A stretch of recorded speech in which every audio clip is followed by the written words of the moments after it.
நேற்று தென்மேற்கு வங்கக்கடல் பகுதியில் இலங்கையை ஒட்டி நிலவிய ஆழ்ந்த காற்றழுத்த தாழ்வு பகுதி இன்று மன்னார் வளைகுடா மற்றும் அதனை ஒட்டியுள்ள பகுதிகளில் நிலவுகிறது. இது தொடர்ந்து மேற்கு வடமேற்கு திசையில் நகர்ந்து அடுத்து வரும் 12 மணி நேரத்தில் காற்றழுத்த தாழ்வு பகுதியாக வலுக்குறையக்கூடும்.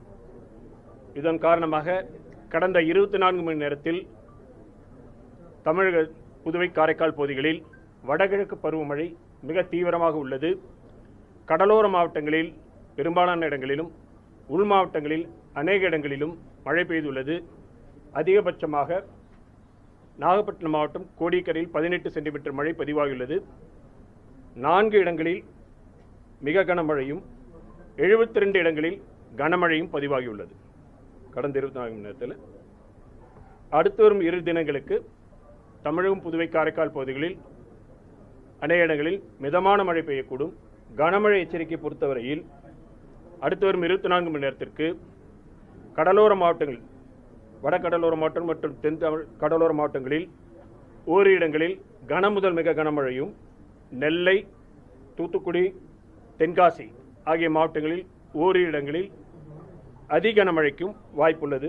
மேலும் ராணிப்பேட்டை, திருவண்ணாமலை, கள்ளக்குறிச்சி, பெரம்பலூர், திருச்சி, கரூர், திண்டுக்கல், திருப்பூர், கோவை ஆகிய மாவட்டங்களில் ஓரிரு இடங்களில் கனமழைக்கான வாய்ப்புள்ளது. நாளை தென் தமிழக மாவட்டங்கள் மற்றும் மேற்கு தொடர்ச்சி மலையொட்டியுள்ள மாவட்டங்களில் ஓரிரு இடங்களில் கனமழைக்கான வாய்ப்புள்ளது. மீனவர்களுக்கான எச்சரிக்கை பொறுத்தவரையில் தமிழக கடலோர பகுதிகள், மன்னார் வளைகுடா, குமரிக்கடல், லட்சத்தீவு பகுதிகளில் பலத்த காற்றானது மணிக்கு 35 முதல் 45 கிலோமீட்டர் வேகத்தில் வீசக்கூடும் என்பதால் மீனவர்கள் இந்த பகுதிக்கு இன்றும் நாளையும் செல்ல வேண்டாம் என்று அறிவுறுத்தப்படுகிறார்கள். வடகிழக்கு பருவமழை பொறுத்தவரையில் கடந்த அக்டோபர் 1 முதல் இன்று வரையிலான காலகட்டத்தில் தமிழகம், புதுவை, காரைக்கால் பகுதிகளில் பதிவான மழையின் அளவு 47 சென்டிமீட்டர். இந்த காலகட்டத்தின் இயல்பு அளவு 40 சென்டிமீட்டர். இது இயல்பை விட 16% அதிகம். தற்பொழுது 2 மணி வரை அளவில் பதிவான மழை அளவை பொறுத்த வரைக்கும் நெற்குன்றத்தில் 10 சென்டிமீட்டர், மீனம்பாக்கத்தில் 8 சென்டிமீட்டர், அண்ணா யூனிவர்சிட்டியில் 7 சென்டிமீட்டர், தரமணியில் 7 சென்டிமீட்டர், பூந்தமல்லியில் 6 centimetre, Nandanam 6 centimetre, Kolappakkam 5 centimetre, ACS medical college Poonamallee 5 centimetre. இதுவரைக்கும் பதிவானதெல்லாம் டெல்டா மாவட்டத்தில் மணல்மேட்டில், மயிலாடுதுறை மாவட்டத்தில் 11 சென்டிமீட்டர் வரை பதிவாகிறது. இது 2:30 மணி வரைக்கும் இதுவரைக்கும் உள்ளது. தொடர்ந்து இதுவாயிட்டு ஓகே.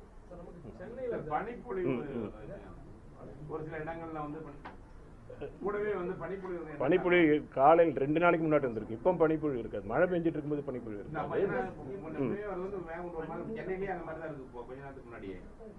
காட்டில் இருக்கக்கூடிய ஈரப்பதத்தில் உங்களுக்கு மழை தொடர்ந்து மழை பெய்யல, கேப் இருக்கும் பொழுது அந்த காற்றுல பனியில் அந்த கண்டென்ஸ் ஆகிறதுனால உங்களுக்கு அப்படி தெரியும். அது ஈரப்பதம் நிறைய அதிக ஈரப்பதம் இருக்கிறதுனால காற்றில் இருக்கக்கூடிய தூசியில் பதியும் பொழுது உங்களுக்கு அப்படி தெரியும். மழை பெய்யும் போது அது இதுவாயிரும், வேஷ் அவுட் ஆயிரும்.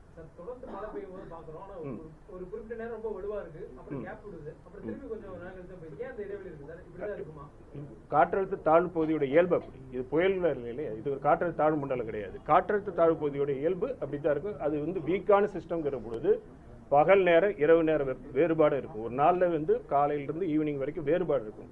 செல்ஸ் டெவலப் ஆகணும். செல்ஸ் டெவலப் ஆகும்போது இடையில்பட்ட நேரத்தில் உங்களுக்கு ஏற்ற இறக்கத்தோட மழை இருக்கும்.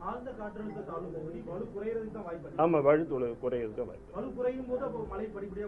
படிப்படியாக தான் குறையும். வலு குறையும் போது படிப்படியாக குறைந்து மேற்கு திசையில் நகர்ந்து செல்கிறது. அதனால குறைந்துகிட்டு இருக்கும். இப்போ வரக்கூடிய இது வரைக்கும் 24 மணி நேரத்துக்கு மழை கொடுத்துருக்கு. பரவலாக பார்க்கும்போது பெரும்பாலான மிதமான மழை, அங்கங்கே தான் நமக்கு கனமழைக்கான வாய்ப்பு இருக்கு. கொடுத்துருக்கோம். ஆமாம், கண்டிப்பாக இருக்கு. இந்த சிஸ்டம் மிக இப்போ நம்ம மன்னார் வளைகுடா பகுதியில் நிலை கொண்டு இருக்கிறது. தொடர்ந்து மிக மெதுவாக நகர்ந்துட்டு இருக்கு. நீங்கள் பார்த்தீங்கன்னா அந்த மேகக்கூட்டங்களே பார்க்கும் பொழுது மொத்தமாக பரவலாக தான் இருக்கு. தமிழ்நாடு முழுவதும் பரவி இருக்குது. மெதுவாக நகர்ந்துட்டு இருக்கு. நகரும் பொழுது உங்களுக்கு தென் தமிழ் மாவட்டங்களிலேயும் இருக்கும். அது மெதுவாக நகர்ந்து செல்லும் பொழுது குமரிக்கடல் பகுதியிலிருந்து அந்த பகுதிக்கு காற்றினுடைய இது செல்லும் பொழுது காற்றில் ஈரப்பத குவிதல், moisture flux convergence will be more. அப்படி இருக்கும் பொழுது இரவு பகுதியில் வரும் பொழுது உங்களுக்கு மழை கிடைக்கும். வரும் பொழுது அந்த இடத்தில் மேற்கு தொடர்ச்சி மழையின் காரணமாகவும் அங்கேயும் சில பகுதிகளில் மழை கிடைக்கிறதுக்கு வாய்ப்பு ஒரு தர கேளுங்க. கொடுத்துருக்கோமே, அதுதான் இப்போ சொல்கிறோம். ரெட் அலர்ட் அலர்ட்ங்கிறது ஒரு இடத்துல என்டையர் இது கிடையாது. நம்ம சொன்ன மாதிரி 3 இது தென்காசி, தூத்துக்குடி, நெல்லை மாவட்டங்கள் ஓரிடங்களில் அதிக கனமழைக்கும், பெரும்பாலும் வடகடலோர மாவட்டங்களில் கனமழைக்கும், மேல் கனமழை 1 to 2 இடங்களில் கனமழைக்கும் வாய்ப்பு இருக்கு. அது குறித்து அவ்வப்பொழுது தெரிவிக்கப்படும். டிசம்பர் ஏன்னா பொதுவாக அக்டோபர் 31 வரை வடகிழக்கு பருவமழை. வடகிழக்கு பருவமழை இன்னைக்கு 31ஆம் தேதி ஆயிடுச்சுன்னு நிற்காது. சில காலங்களில் 3 வருஷம் இதில் இது வரைக்கும் இருக்கக்கூடிய இதில் பார்த்தீங்கன்னா 3 வருட காலகட்டங்களில் சில சமயங்களில் ஜனவரி மாதத்துக்கும் போகுது, 15 தேதி வரைக்கும் போகிறது. அந்தந்த காலகட்டத்தில் அதனுடைய இயல்பு பொறுத்து எக்ஸ்டெண்ட் ஆகும். சில சமயம் சீக்கிரம் முன்னாடி ஆகும். தற்போதைய காலகட்டத்தில் பார்க்கும்பொழுது, கடந்த காலகட்டத்திலாம் பார்க்கும்பொழுது ஜனவரி 5, கடந்த ஆண்டு ஜனவரி 15 அந்த மாதிரி பொங்கல் வரைக்கும் கூட போயிருக்கு. அது இப்போ ஒரு பை வீக்கில் ஃபோர்காஸ்ட் வரும் இல்லையா, அதில் உங்களுக்கு தெரியுமா மழைக்கான வாய்ப்பு 15ஆம் தேதி ஒட்டி 15ஆம் தேதி ஒட்டி அந்தமான் கடல் பகுதியில் ஒரு காற்றழுத்த தாழ்வு பகுதி உருவாவதற்கான வாய்ப்பு இருக்கிறது. அதன் நகர்வு, அதனால் ஏற்படக்கூடிய மழை, அது குறித்த விவரங்கள்லாம் அடுத்து வரக்கூடிய இதில் தெரிவிக்கப்படும்.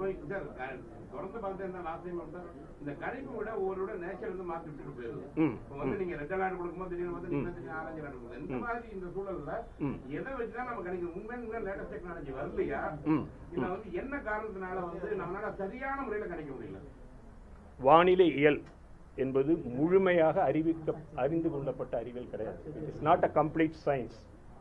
இன்றைய தினத்தில் 100% முழுமையாக எப்பொழுதுமே கணிக்கக்கூடிய அளவிற்கு கிடையாது.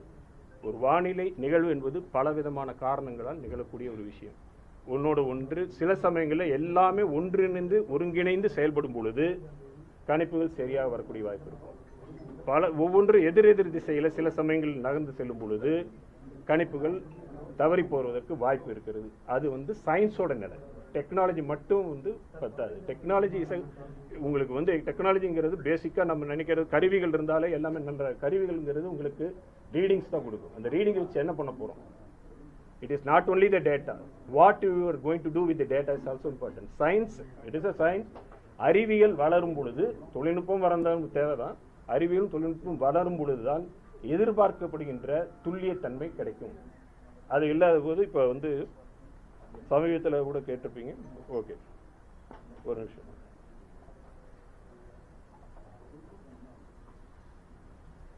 இந்த பெஞ்சல் புயலுக்கு கேட்குற அதே இதுதான் கேட்குறீங்க நீங்கள்.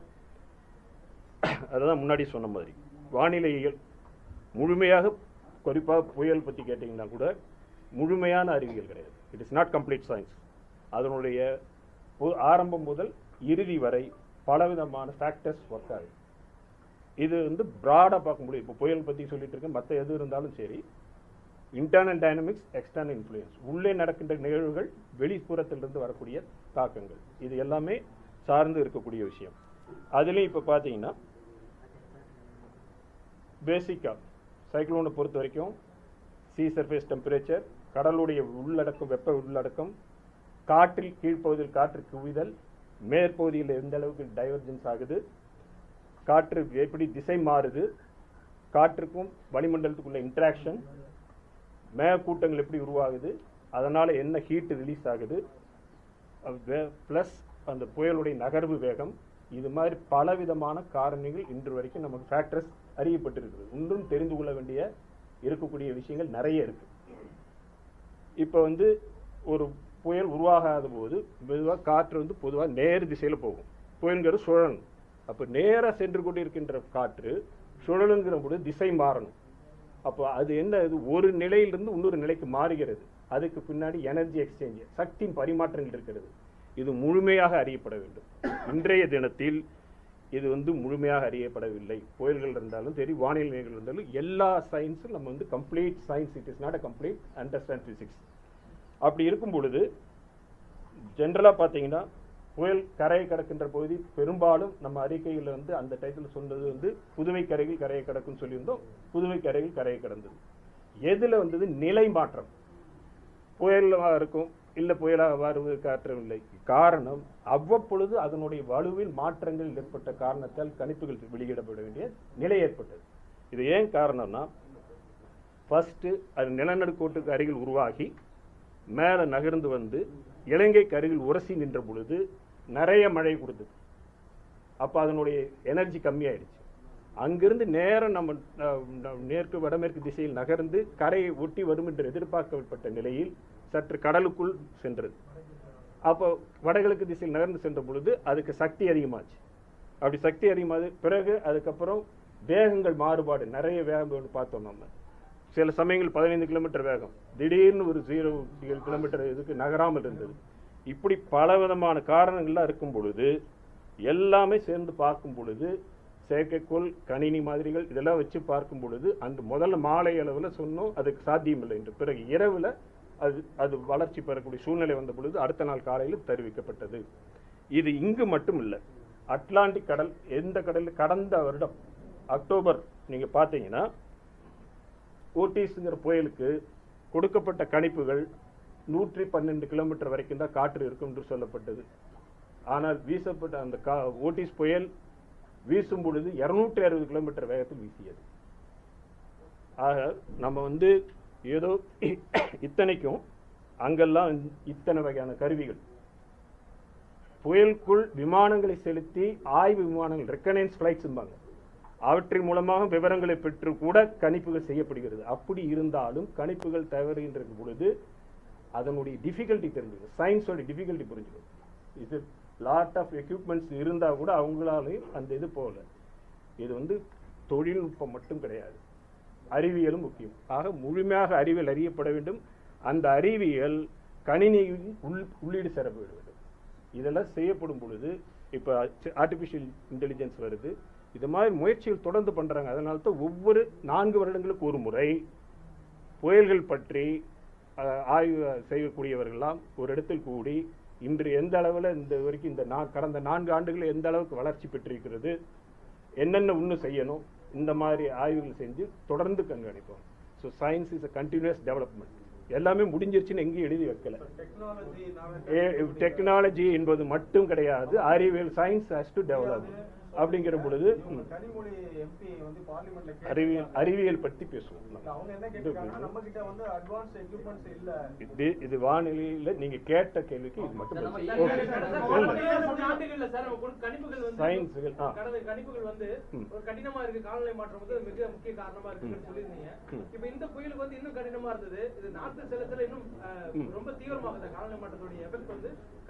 காலநிலை மாற்றத்தினால் one of the results indicate that cyclones form ஆகிறது ஸ்ட்ராங்காக இருக்கும்.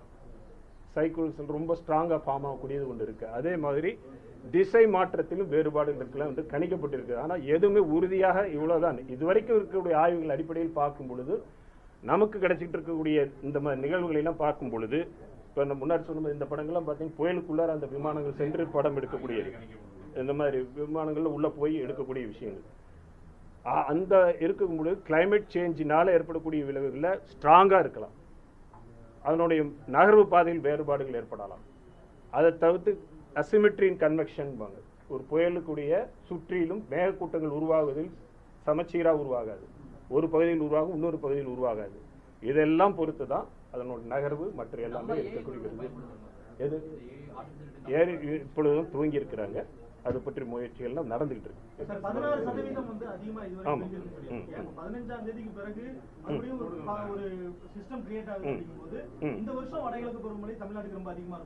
இப்பவே 15 இதுவரை பெய்த மழை மாற போறதில்லை. இன்னும் எது மழை பெஞ்சாலும் அது அடிஷனலா தான் வரப்போகுது. இப்போ 47 சென்டிமீட்டர், இயல்பு 40 சென்டிமீட்டர், இன்னும் 4 சென்டிமீட்டர் தான் இயல்புக்கே. டிசம்பர் வரைக்கும், அக்டோபர் நவம்பர் டிசம்பர் 3 மாத காலங்களுக்கும் இயல்பு அளவு 44 சென்டிமீட்டர். இன்னைக்கு வரைக்கும் 40 சென்டிமீட்டர் ஆயாச்சு. இன்னும் 4 சென்டிமீட்டர் தான் வரும். பரவாயில்ல, நாட்டு சென்னைக்கு இல்லை, சொல்வது தமிழகம். அடுத்த ஸ்பெல் வரும் பொழுதும் எப்படி இருந்தாலும் இதை விட பெய்த மழை குறைய போறதில்லை. நிச்சயமாக 16 சென்டிமீட்டர், இப்போ 16% இயல்பை விட அதிகம், 2-3% அதிகமாகலாம். அதுக்கப்புறம் மழை பெய்யாமல் போனாலும் பழையபடி இதே 16% இயல்பை ஒட்டி 4 சென்டிமீட்டர், 4%, 1% அளவில் இருந்தது.